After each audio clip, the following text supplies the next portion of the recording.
Hey VC, what's up? It's me, yours truly. I am back to post a quick video here. This is going to be my entry into David Newton, his 200 subscribers contest. I've been meaning to get this up. I actually tried to shoot it a couple times yesterday, and it messed up on me. So I tried to come back and do it again today, and figured I want to just make sure I got it in this weekend. So yeah, man, congratulations on the 200 subs. I've been a sub for some time now, and here's to your 500 subscribers and your 1,000 subscribers and all the other videos to come in the future. Matter of fact, I'm gonna try to remember to go back in and put a link to your channel down below, so those of you that aren't familiar with David's channel, make sure you go over there and check him out. But let me kind of jump right into it. He gave one of those seemingly simple questions, but then you actually know it's a terror and a nightmare that's going to drive you crazy and haunt you for days, trying to come up with answers. So basically what he said was just go through each decade from the 70s moving forward and just kind of show one of your favorite albums or favorite songs and then kind of explain why. And yeah, that was a little stressful because obviously trying to narrow it down was just a little bit too much. And what I had decided to do in the videos I tried to shoot yesterday, I thought it'd be a little easier and kind of fun too, was since my collection is really divided up into very specific genres, I just kind of thought, well, I'm not even going to have any picks in mind. I'm just going to go over to the genre, start flipping, and whatever jumps out at me as this is a great representation of what's great about this decade, I would just pull that out and use that as my pick. Like I said, I'm sorry the video kind of screwed up on me, but what I did was I went back and actually pulled the picks that came out when I just randomly pulled stuff. So at least you'll get to see what I randomly picked out the other day. But let's just start right over here. And again, what I was thinking when I was doing the polls were things that are great representations of that decade. And there's no R&B in here, there's no metal in here, there's no jazz in here, so keep that in mind too. We're kind of dealing strictly pop rock, no psych or anything of that nature. So for the 70s, the one I paused on the other day was Last Exit by Traffic, which I thought, yeah, that's definitely a fantastic representation of what kind of some of the stuff that was really great about the 70s. And mainly the thing that jumped out at me was the song Feeling Good, which was actually a live version recorded at I think it's the Fillmore West on here, and which is really odd because as you guys that know me know that I'm not a big fan of live albums and live recordings, but that live version of Feeling Good on here is just fantastic.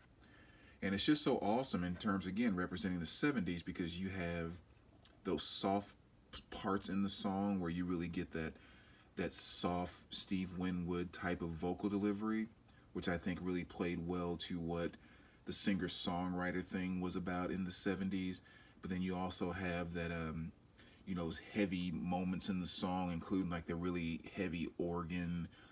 What's the name of that organ that all those guys were using back in the 70s? It just sounded so fantastic. Deep Purple and all. You guys know what I'm talking about. But anyway, so having that element in there. So it's kind of just a nice, yeah, you can get a few seconds of some singer-songwriter elements in there. You can get a few seconds of kind of like a little jam band stuff in there. A few seconds of a psychedelic type of feel. So definitely jumped out as kind of a good album to represent the 70s there.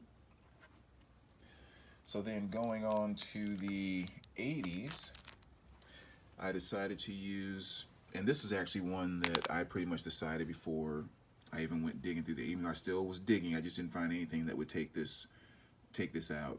And this is The Cure, Kiss Me, Kiss Me, Kiss Me, which is a solid album, but I'm mainly focusing on the song Just Like Heaven, which is the 12-inch single here. In my opinion, one of the, if not the greatest pop alternative song of all time. I'm just not sure you can get it any better than this. It was just such a perfect mixture of a floaty dream pop type of thing that was going on in the 80s. It was also extremely radio friendly type of sound to it. It also had the dark kind of, secluded genius type of vocal delivery, you know, that only he could do. I mean, it's just like all of the perfect elements in this song.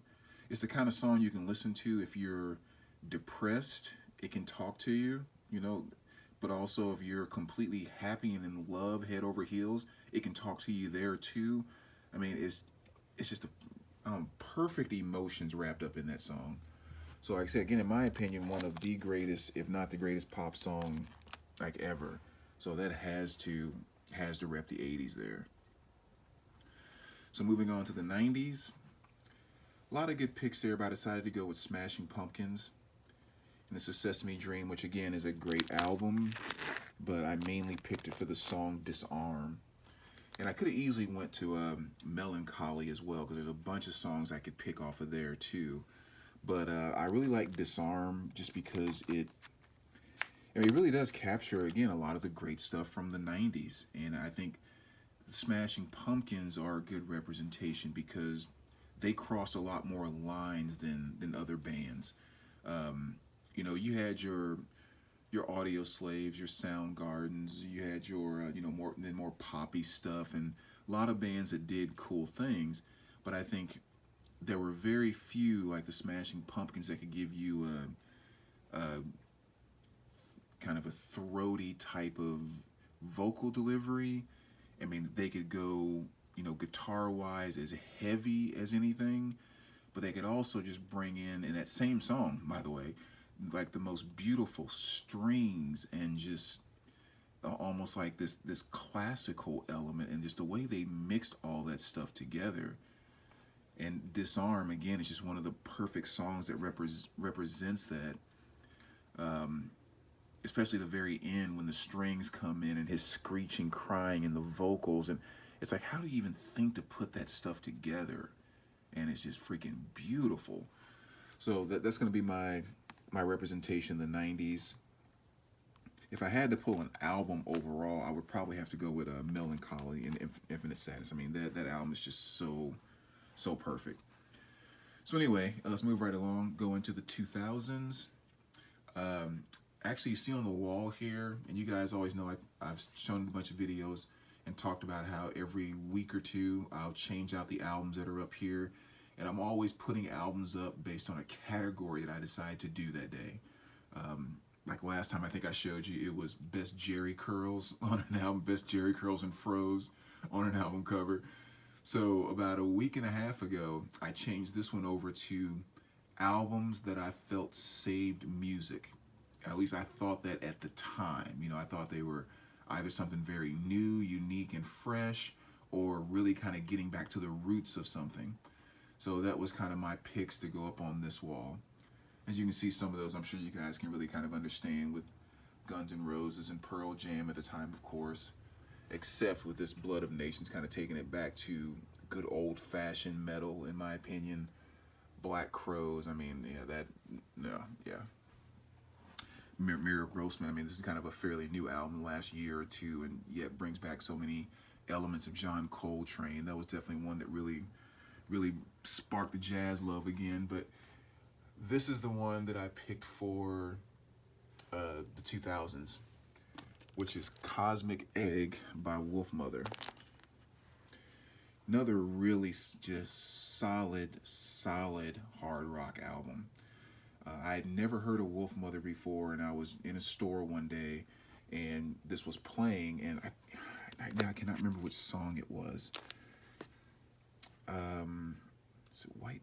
I can't remember. But a song was playing, and my first thought was, that sounds like Judas Priest. And I went and asked the guy, I was like, what Judas Priest album is that? Is it like an older one that I haven't heard of before? And he's like, that's not Judas Priest, that's, Wolfmother.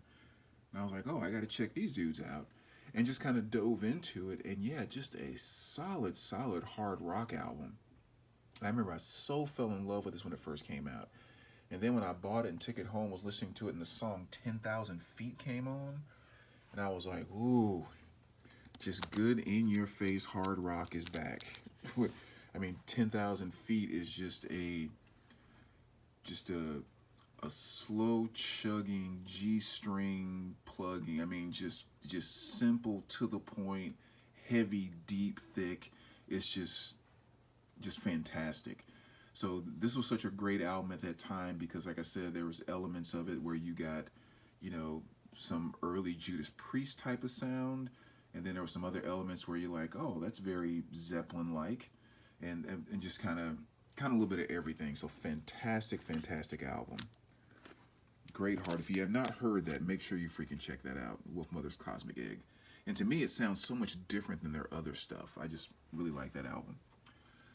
So then for 2010s, I got to go with another one that I kind of eardropped in a record store, which is A War on Drugs, A Deeper Understanding.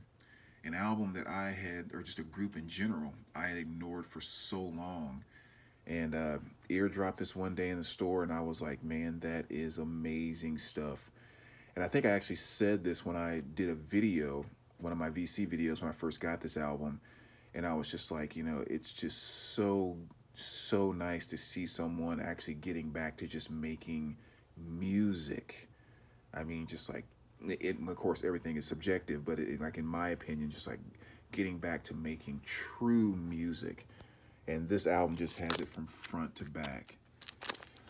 My favorite song off of this is definitely Strangest Thing, but there are just tons of great tracks on here. And the thing that I say about The Strangest Thing that kind of defines why maybe the album is so musical to me, if you listen to that song from front to back, not only is it just a beautiful song, but it's almost like the song sounds like something that Bruce Springsteen wrote, and it sounds like Bob Dylan is singing lead, and you would swear the guitar solo at the end that Prince came in and made a cameo to do the guitar solo at the end of the song.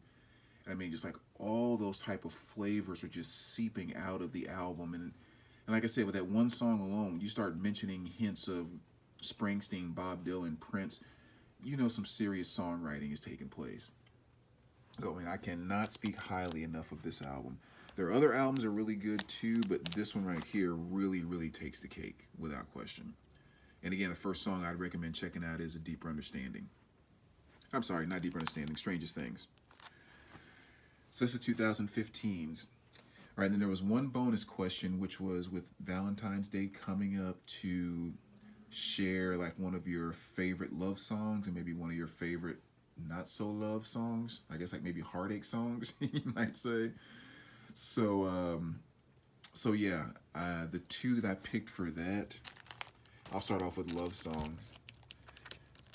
And again, you guys know I don't care what you guys say.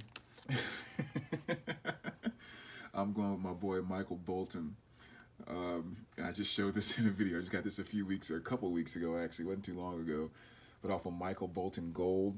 And it's the song Said I Love You But I Lied. I'm sorry, man, but that is just a freaking awesome love song. Love it to death. Michael was the man on that song, and hey, I have no problem saying it. So one of my favorite love songs right there, Said I Love You But I Lied by Michael Bolton. Favorite anti-love songs? I actually had two that came up. I'll show you one here, which is this one, REO Speedwagon. REO Speedwagon, 38 Special. This is Rock and Roll Strategy, and the name of the song off of this is Second Chance. Just a really good kind of heartbreak song about a guy that's screwed up and it's just completely begging and trying to do everything he can to make up for his mistake. And at the beginning of the second verse, there's this really powerful line into me where he says, so this is love standing in the pouring rain. I fooled on you, but she never meant a thing. It's just kind of the way he painted that picture with that simple line of like, so this is love standing in the pouring rain. Like, so this is what it's all about. He's in like this horrible situation. I don't know. I just thought that's a really good heartbreak song. And then the other one that I wanted to kind of pull out for that too, which is right over here. Where's it at? Maybe I have it on this. Let's see. There it is. Ray Parker Jr., Woman Out of Control. And the reason I'm pulling this one is for the song I Still Can't Get Over Loving You. Man, that's not only kind of a sad song in terms like heartache, you know, girl's broken up with a guy and, you know, he can't get over it. He's talking about all this pain he's going through and everything else. It's such a twisted song too, because, you know, like everyone knows, you know, Every Breath You Take, and, you know, it's kind of like a psycho type of song or whatever else. And I remember Mojo actually did a top 10 of psycho songs and that type of thing, and I cannot believe that this wasn't on it, because the beginning of the song is going through the whole, you know, I'm all confused, I don't know what to do, I still can't get over loving you. And he's going through, you know, like, you know, seeing her friends and how he's hurting and how bad he wants her back. And then, like, right towards the end of the song, there's this flip where he says, kind of right underneath the music, he says, now I'm getting mad. And it's like, it's really low, and then the lyrics just totally change, and he goes into this whole, like, I ain't through loving you. You know, if you leave me, it's the last thing you'll ever do. And just goes totally psycho. So I think from an anti-love song, that's definitely one that has to go on the pick. So yeah, I definitely had to show that one. But anyway, so there you go, VC. David, again, congratulations on the 200 subs. Glad I had a chance to jump on board, and we will talk to you soon. All right, take care, guys.